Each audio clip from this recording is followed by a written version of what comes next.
Imagine uma cena tensa, um jogo de xadrez político. Você consegue sentir o cheiro de tensão no ar? Os sons de passos apressados e sussurros carregados de segredos. É exatamente neste cenário que tudo começou. Tudo começou no mês de outubro. O encontro entre o presidente Vladimir Putin e o então presidente Donald Trump parecia próximo. Mas o que parecia uma tentativa de paz, na verdade, era uma armadilha. Os russos queriam prolongar as negociações, enquanto continuavam a atacar edifícios ucranianos. De repente, o ministro das Relações Exteriores da Rússia, Sergei Lavrov, enviou uma lista de exigências que era impossível de aceitar para os Estados Unidos. Assim, a reunião foi cancelada. Surto de tensão no Kremlin. Lavrov sumiu da cena pública. Era o momento perfeito para alguém fazer jogada. E aí entrou Kirill Dmitriev, um jovem ambicioso formado em Harvard, que gerenciava o Fundo de Riqueza Soberana da Rússia. Um homem com sonhos de poder maior. Logo após as sanções impostas pelos Estados Unidos, ele apareceu no cenário com uma proposta. Um plano de paz de 28 pontos, apresentado a Steve Witkoff. Mas tinha uma armadilha. Kirill queria que o mundo acreditasse que aquele plano vinha dos Estados Unidos, não dele. Então, por que essa tentativa de manipulação? Porque ele não queria esperar. A impaciência era sua arma. Ele sabia que se o plano avançasse lentamente poderia fracassar. Então, decidiu agir. Vazou o plano para um meio de comunicação favorável aos Estados Unidos. Uma jogada arriscada. E tudo parecia estar indo como planejado, até a bomba explodir. Um vazamento de uma ligação entre Dmitrov e Putin,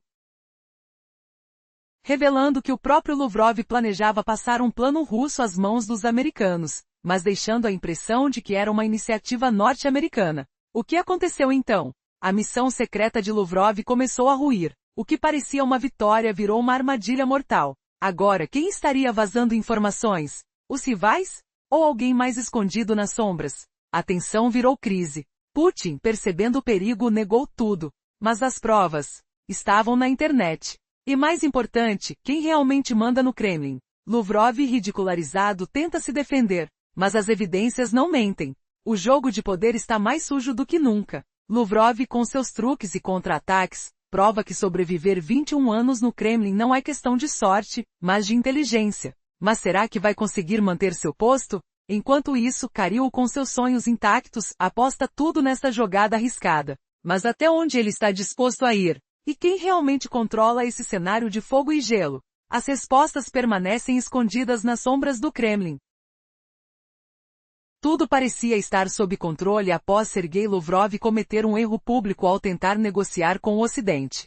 Quando as sanções foram anunciadas contra duas grandes empresas russas, tudo indicava que Lavrov tinha perdido influência e estava prestes a ser retirado do cenário internacional. Sua ausência no mini-pódio do G20 e o silêncio subsequente revelaram que ele havia sido descartado. Uma oportunidade dourada surgiu para alguém que sempre sonhou em subir na escala do poder russo. Esse alguém era Kirill, um jovem ambicioso, com formação em Harvard e atualmente gestor do Fundo Soberano da Rússia, uma posição extremamente influente. Mas na sua cabeça ainda não era suficiente. Ele desejava mais. Seu sonho: assumir o cargo de Lavrov na Secretaria de Relações Exteriores. A única barreira? Lavrov tinha 21 anos no cargo, e parecia decidido a segurá-lo por bastante tempo. Até que, crucialmente, uma oportunidade surgiu. Quando Lavrov falhou na negociação com o senador Marco Rubio, que resultou no cancelamento da cúpula de Budapeste, Kirill viu a chance de agir. E foi aí que sua ligação com alguém poderoso se mostrou fundamental. Sua esposa era amiga íntima da filha de Putin, uma amizade de décadas, construída com confidências e segredos. Em uma conversa rápida com o cheiro de café forte no ar e o som abafado de passos no corredor, a filha de Putin sugeriu que Lavrov já não tinha mais condições de liderar a diplomacia russa. Segundo ela, a agressividade de Lavrov dificultava conversar com líderes ocidentais e ameaçava as negociações de paz. E assim, o plano de Kirill começou a tomar forma. Com o apoio da filha de Putin, Kirill decidiu dar um passo decisivo. Não bastava esperar pelo retiro natural de Lavrov, ele precisava agir. Então, pouco depois das sanções, ele voou para os Estados Unidos com uma estratégia clara: apresentar um plano de paz de 28 pontos ao secretário de Estado, Steve Witkoff.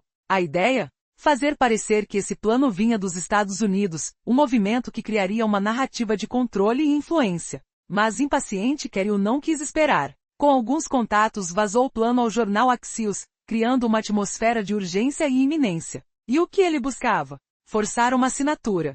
Manifestar um acordo de paz que, na verdade, seria uma manipulação estratégica. Contudo, essa jogada arriscada tinha seu preço. Quando tentamos manipular o jogo assim, tudo pode desmoronar. E neste momento, a situação começou a sair do controle. A cada passo, a tensão aumentava, enquanto o ar carregado de conspirações parecia envolver os corredores do Kremlin, prometendo reviravoltas que poderiam mudar o rumo da guerra e da política mundial. Quem estaria vazando informações? Era uma dúvida que ameaçava incendiar ainda mais a crise.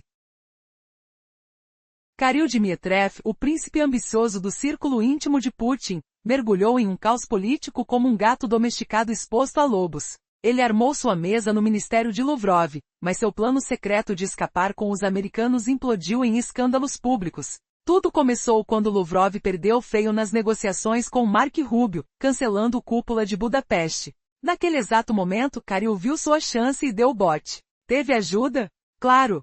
Sua esposa é melhor amiga da filha de Putin há décadas. Elas estudaram juntas e agora são sócias em negócios. Imagine o sussurro nos corredores do Kremlin. Lavrov está acabando com tudo. Ele é agressivo demais para um acordo com os Estados Unidos. Quem colocava essa ideia na cabeça de Putin? A própria filha mais nova dele. Ela não era só fofoqueira. Ofereceu soluções ao pai. Troque Lavrov por Kirill. Ele é jovem, entende de negócios como Trump e seus aliados. Estudou nos Estados Unidos, conhece a cultura americana melhor que ninguém. Putin ouviu? Bebeu como veneno. Agora Kirill sabia que palavras sozinhas não bastavam. Precisava provar seu valor. Então, voou para os Estados Unidos, empurrando seu plano de paz de 28 pontos para Steve Witkoff. Achava que ao vencê-lo, seria promovido automaticamente. Ambicioso demais? Deixe-me perguntar. Quem sobrevive no Kremlin com planos imprudentes? O problema da ambição sem cálculo é puro suicídio político. É o que acontece agora mesmo. Ontem, vazamentos bombásticos despedaçaram os sonhos de Kirill. Esse vazamento vem de uma ligação entre ele e Yuri Ushakov, o conselheiro de política externa mais velho de Putin. Vejam os trechos-chave aqui. Kirill explica, fará o papel partindo da posição russa, passará aos americanos como demandas informais, deixando que eles apresentem como se fosse ideia deles. Ele não acha que os Estados Unidos copiem exatamente, mas que o resultado fique perto o suficiente. O documento? Exato, o plano de paz de 28 pontos. Queria o mundo acreditando que nasceu dos americanos, não dele. Mas o vazamento expôs tudo isso. Quem vaza? Não são agências americanas, pois um oficial como Steve Witkoff também foi exposto. Então, europeus, ucranianos ou russos? Aposto nos russos. Pense, quem em Chipre não quer ver Kirill triunfar? Seu sucesso custaria o emprego de alguém. Se você disse Sergei Lavrov, acertei. Assim que os vazamentos surgiram, Lavrov lançou ataques públicos brutais contra quem vaza o plano para a mídia americana. Ouvidório, temos uma abordagem diferente, como eu disse. Há canais, mas preferimos a diplomacia, não agitar línguas para provocar e minar iniciativas positivas e promissoras. Catastrófico para Kirill. Seus planos desabavam publicamente manchando o Kremlin. Lavrov fez o que qualquer um faria, negou tudo. A ligação nunca existiu. A transcrição? Falsa. Mas o homem do outro lado da linha agora confirma abertamente na mídia russa. Ouvi sobre sua conversa com Witkoff. E com Dmitriev. Converso com Witkoff frequentemente, mas não comento o conteúdo. O mesmo vale para Dmitriev. Por que interessam? Provavelmente para interferir. Não melhora as relações. Estão construindo tensão até por telefone. Sobre Witkoff, alcançamos acordo preliminar para ele vir a Moscou na próxima semana. Com representantes envolvidos nos assuntos ucranianos. A conversa é falsa? Converso com Witkoff, mas o conteúdo é confidencial. Não comento. De onde vêm essas informações? Eles espionam. Não sei. Segundo Kirill, é uma máquina midiática maliciosa e bem financiada atacando-o. Querem prolongar a guerra. Mas se a mídia do Kremlin o acerta, talvez ele chame até a TV do Kremlin de maliciosa. Ah, Kirill, ambicioso pequeno, meu conselho gratuito. Cuidado com janelas abertas em Moscou. Você pode acreditar que, atrás dos sussurros palacianos, uma filha de Putin trama a queda de um ministro veterano? Essa reviravolta inesperada deixa Kirill vulnerável, enquanto Lavrov prepara seu golpe final. E se ele for o próximo a cair? Fique ligado para descobrir se a ambição de Kirill o salvará ou destruirá de vez. 312 caracteres. Na véspera, uma revelação bombástica veio à tona, destruindo completamente os planos de Kirill. Um áudio confidencial vazou, mostrando uma conversa entre Kirill e Yuri Ushakov, principal conselheiro de política externa de Putin. Na gravação, os detalhes de uma estratégia secreta estavam expostos, deixando todos boquiabertos. Mas o mais inacreditável? Agora a própria pessoa com quem ele conversou está afirmando publicamente que essa conversa nunca aconteceu. Você consegue imaginar o peso dessa mentira? Escute só, como sua conversa telefônica com Vitkol, sua ligação com Dmitriev. E ele calmamente responde que fala com Vitkol com frequência, mas que os detalhes são confidenciais. Essa confissão pública assusta. Quem poderia estar vazando essas informações? A suspeita recai sobre quem realmente tem acesso às posições mais sensíveis. Não são os Estados Unidos, isso é certo. Steve Vitkol, o funcionário americano, também foi evidenciado nesse vazamento. Isso sugere que a origem do vazamento seja de fora de seu próprio país. Talvez os europeus, os ucranianos, ou como muitos dizem, os próprios russos. E quem mais avisa contra esse tipo de traição? Sergei Lavrov. Quando esses vazamentos surgiram, ele fez um pronunciamento público contundente, atacando quem teria divulgado o conteúdo. Escute a sua declaração. Temos uma abordagem diferente, como já disse. Existem canais oficiais, mas preferimos usar a diplomacia. Não ficamos soltando palavras ao vento para provocar ou minar negociações promissoras. Mas, nesse momento, tudo parecia desmoronar. As ações dele estavam sendo publicamente desacreditadas, prejudicando seriamente a imagem do Kremlin. E aí ocorreu a reviravolta. Sergei Lavrov negou tudo, afirmou que a conversa nunca aconteceu e que a transcrição simplesmente não existe. Só que, contrariando suas palavras, sua própria voz na gravação revela a verdade. E a pergunta que fica é: quem realmente está por trás desses vazamentos? Durante uma época de crise, tudo parecia desmoronar na frente dos olhos da Rússia, expondo os escândalos de forma pública. Sergei, numa tentativa desesperada de proteger a imagem do Kremlin, afirmou categoricamente que toda aquela conversa era falsa, que o telefonema nunca aconteceu e que a transcrição era inexistente. Mas, logo após sua declaração, a realidade bateu forte. Uma pessoa com quem ele supostamente conversou apareceu na mídia russa, afirmando exatamente o contrário. Ele admitiu que fala frequentemente com Vitkol e Dmitriev, e que as conversas são confidenciais. Como podem, então, os seus comentários não coincidirem? Será que alguém está vazando informações? Por que a governança russa estaria tão interessada em enfraquecer sua própria imagem com mentiras tão óbvias? Esse vazamento revela uma máquina de mídia bem coordenada, disposta a manipular a narrativa. Segundo Dmitriev, eles estão sendo atacados por uma equipe financiada com recursos e estratégias bem planejadas. A intenção? Manter o conflito ativo, alimentando uma guerra de informações onde tudo é controlado, o tempo todo. E quem seria essa força por trás de tudo isso? Certamente a imprensa ocidental? Ou será que o próprio Kremlin virou alvo de suas próprias jogadas de poder? Ainda mais intrigante, Dmitriev sugere que por trás das cortinas, até mesmo as vozes do Kremlin têm suas mãos na manipulação. E enquanto tudo isso acontece, rumores indicam que uma figura proeminente, seu próprio aliado de confiança, pode estar traindo silenciosamente. A tensão aumenta. E cada palavra vazada parece mexer com a própria essência da política russa. Quem afinal está realmente no comando? E mais importante, quem pode confiar? E aqui fica a pergunta que não quer calar. Até onde essa guerra de informações vai nos levar? Cada vazamento, cada silêncio, cada resposta oficial só aumenta a suspeita de que o verdadeiro jogo está na sombra, e não na luz pública. Ninguém sabe exatamente quem está manipulando quem, e o tempo, esse sim, será o maior juiz de toda essa história.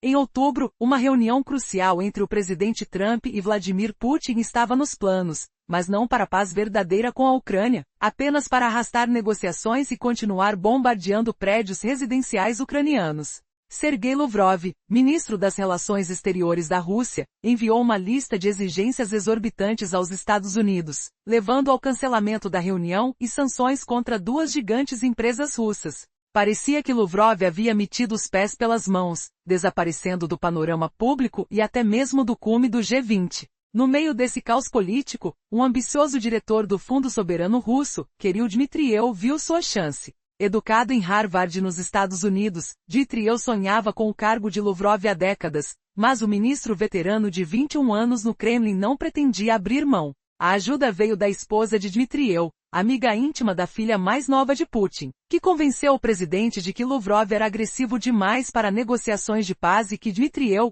um homem de negócios com conhecimento americano, seria perfeito. Dmitriev então cruzou o Atlântico e apresentou um plano de paz de 28 pontos a Steve Biegun, intencionando transformá-lo em um projeto americano, não russo. Mesmo assim, impaciente, vazou o plano para o Axios, um site favorável à Casa Branca, para forçá-lo à realidade. Mas esse movimento ousado virou arma contra ele. Um vazamento de uma ligação com Yuri Ushakov, assessor sênior de Putin em política externa, revelou que Dmitriev planejara passar o documento como uma ideia russa transformada em americana por terceiros. O plano era chamada informal de demandas,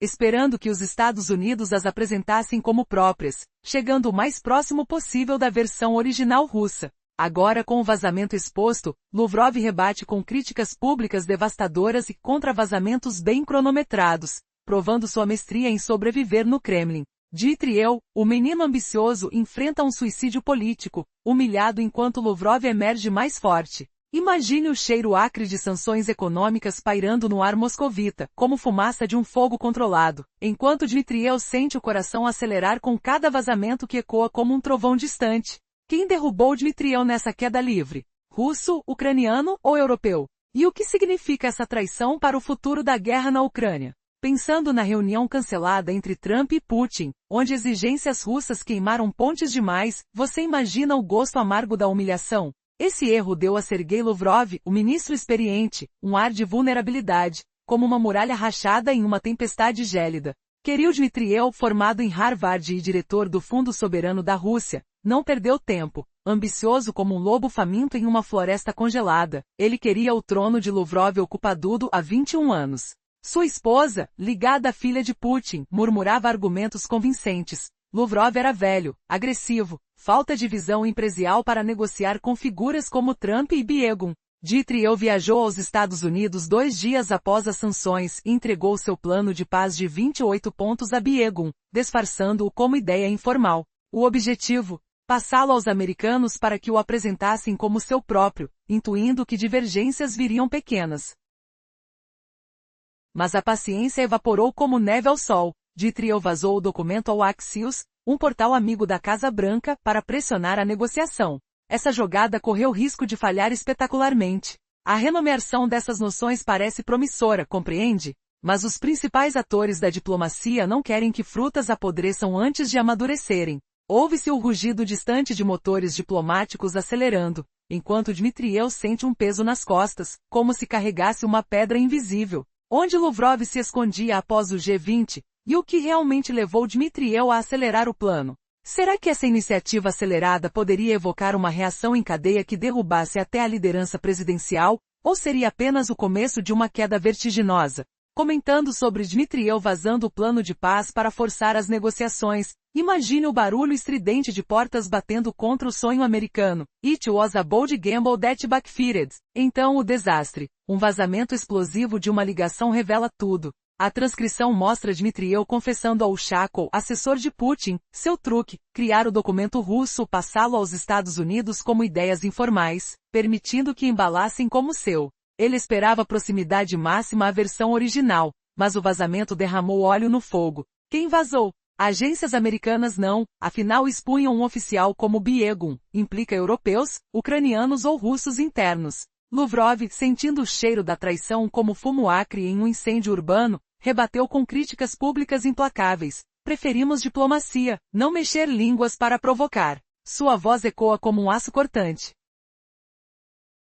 humilhando Dmitriev abertamente. O Kremlin entende que tais falhas fazem parecer incompetente e perigoso para qualquer ministro. Lavrov nega o vazamento, chamando-o falso, mas Ushakov confirma conversas com Dmitriev, embora guarde conteúdos confidenciais. Quer sobre Biegun ou Dmitriev, ele admite ligações frequentes, questionando propriedades maliciosas, para interferir, não melhorar relações. Dmitriev culpa a mídia americana financiada para prolongar a guerra, mas até veículos kremlinenses o atacam agora, chocantemente virando um bode expiatório. Você sente a tensão crispando o ar. Como eletricidade estática antes de uma tempestade global. Esse confronto interno revela rachas profundas no poder russo. Dmitriev, seu sonho de promoção em ruínas, enfrenta acusações de sabotagem. Mas quem dentro da própria Rússia orquestra esse vendaval? Será que Putin permitirá essa dança perigosa continuar, ou uma reviravolta inesperada salvará o ambicioso intrigante? Resumindo a humilhação pública de Dmitriev com contravazamentos de Lavrov,